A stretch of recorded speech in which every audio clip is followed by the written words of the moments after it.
Tarif mhux uffiċjali li l-Korporazzjoni għax-xogħol u t-taħriġ għaddiet lill-Bank Ċentrali spiċċa għand id-Deputat Nazzjonalista Tonio Fenek.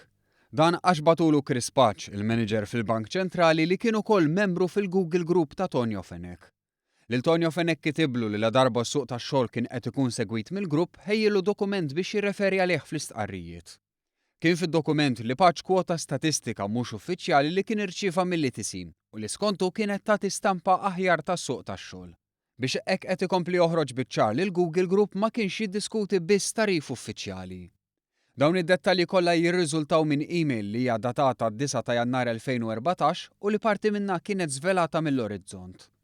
Paċ jagħmilha ċara li t-tabelli li kien qed jibgħat mal-email ma setgħux ikunu pubblikati, xi ħaġa li tikkonferma kemm ma kinux pubbliċi u uffiċjali. Spjega kif skont l-istimi li saru l-Gvern għandu joħloq minn tal-inqas 35,000 post tax-xogħol ġdid bilan li ċifri tal-qatt ma jiżdiedux.